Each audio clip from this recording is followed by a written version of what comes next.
My husband, 30M, and I, 28F, are pregnant and thinking of baby names for our son due later this year. We've got a good list of names we love, but we're still undecided. The other night I was up late with a bout of insomnia, thinking about when our baby is going to be a kid and what he'll be like, and I remembered my childhood best friend, Lucas. We were best friends from 5 until 15 when he passed away. About a month before he died, we started dating, as in we held hands in the hall at school and kissed a handful of times. My husband knows about him as I have fond memories with him, and he's in a lot of my childhood photos. He has never shown any disdain to me talking about Lucas. I also do not harbor any leftover romantic feelings for Lucas. I loved him, but we were not in love, just kids doing what kids do. He was my best friend and I miss him, but he is dead.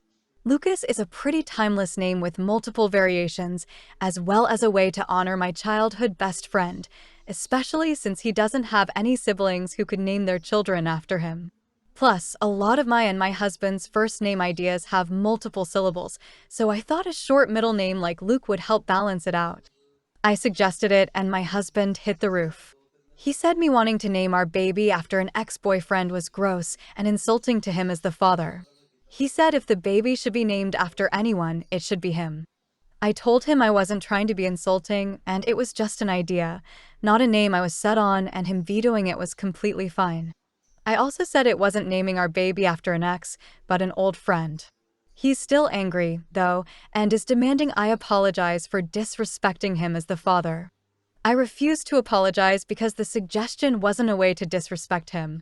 It had nothing to do with him at all. It was just a way to pay homage to my friend. He said he's not interested in brainstorming ideas anymore and has been giving me the cold shoulder ever since. ETA, I will be apologizing to my husband. A lot of people pointed out that whether I meant to offend him or not, his feelings were hurt, and I do want to try and remedy that. I'm also going to try and have a conversation about how he feels about Lucas moving forward. I now see a lot of people are getting caught by the ex part, as my husband is. I assumed it was clear that I do not still have feelings for Lucas. I do not wish I was having a baby with him instead. He was not a childhood crush. As an adult, I know that we were pairing off because that's what everyone else our age was doing, and he was my very best friend, so why not? When he died, I mourned the death of a friend, not an ex-lover. I am also not trying to force this name on our baby. It was merely a suggestion because I thought it was sweet and it fit what we were looking for in names. If my husband says no, it's a no. I don't know why people thought I would do otherwise. Comment 1. No judgment. When naming a baby, it's best to agree to keep all the names of exes, even the innocuous ones, off the table because inevitably it leads to an argument. My husband wanted to name our son Jeffrey. I reminded him I had 2 exes named Jeff and they were both jagweeds. He'd forgotten and started to laugh and we picked another name. Comment 2. YTA, how do people not know that naming your baby after any of your exes, no matter the duration of the relationship, is just a terrible idea? It's setting up for the baby daddy to think you would prefer that man to be the dad.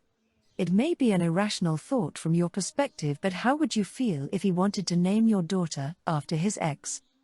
I'm not trying to be harsh, I just don't think you thought this through. Comment 3. Nah. Now you know this whole time you've ever mentioned Lucas, he didn't care because he's dead, but he absolutely saw him more as a boyfriend than a long-standing friend. You are viewing it as my friend Lucas, who I grew up with and loved so much, and less about the dating part. His reaction was over the top. Also really weird to be this upset about a childhood friend that is dead. Like he's not competition. It's not like it was the one that got away and you settled for your husband. Geez. I am in the middle of probably the biggest crisis of my adult life, and I can barely think, so I apologize in advance if this comes across as really weird or rambly. My wife went to Mexico last week for a friend's bachelorette party, and aside for the plane ticket, the hotel and the first day's food and drinks, she didn't spend a penny all week. I mean, on the credit card it's as clear as day that on Monday up until about 9 p.m. she was buying dinner, stuff at the hotel shop, drinks at the bar, souvenirs, and then at 9 p.m. she didn't spend another cent the entire week until she was at her layover airport in Dallas. She says it's because her friend took over and paid for everything. I guess this is plausible, but it still is giving me a funny feeling. What is worse is that my wife is a person who posts her entire life on Instagram, on TikTok, mostly Instagram, but if she does anything from get a latte to picking the kids up at school, she will post it either as a picture or as a story. The last thing she posted on TikTok was that trend of people jumping into their vacation from the airport, and after that her social media is blank. I was kind of keeping an eye on it because I was excited for her to go on the trip, and again I guess it's plausible, but it gives me a funny feeling. When she got home I said I can't wait to see all the pics she took, and she really blew me off and said that she just didn't feel like taking pics that week. She has also been incredibly distant, and last night she said she just felt like sleeping on the couch because the AC hits better. This is 100% true, but I swear I heard her talking on the phone in the middle of the night. When I got up to check on her, I accidentally tripped over the dog and made a huge racket, so when I got downstairs she appeared to be asleep. I brought all of this up this morning and said I'm not accusing her of anything, but all this put together is making me feel uneasy.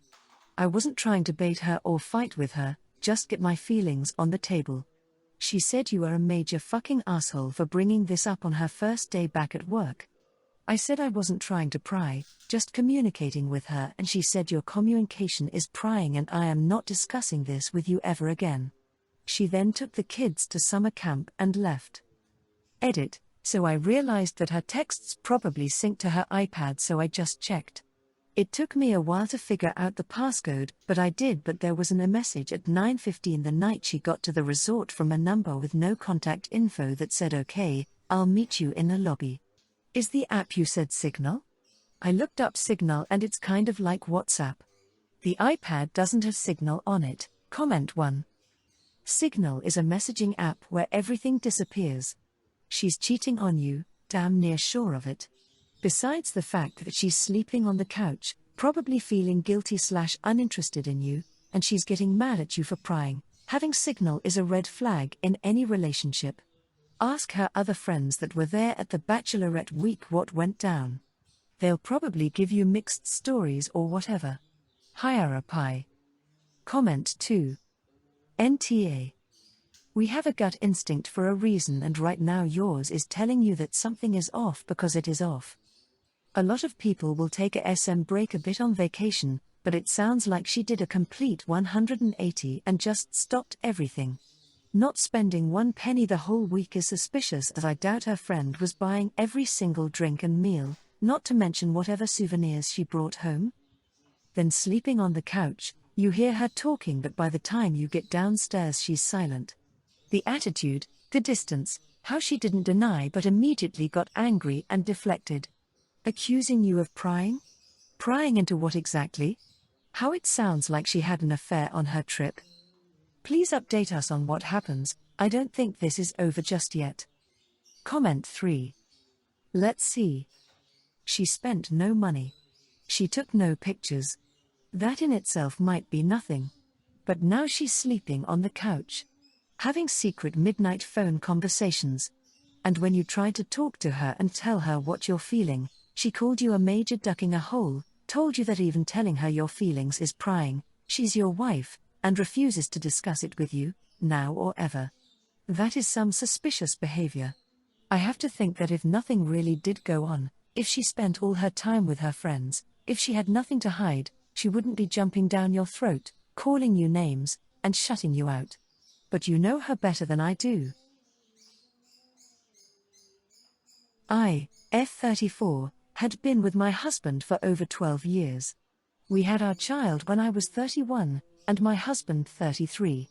Sadly, recently, 1.5 years ago, when my baby was around 2 years, my husband, the love of my life, died in a tragic accident. Careless driver hit his car on a foggy, slippery road. He died instantly in a crash. His death left me in shambles. Only thing that kept me at least sane was our daughter. I couldn't believe that I lost him. He was my rock, my light, and I loved him dearly. In a way I still cannot believe that he's gone. That's where my ex comes in.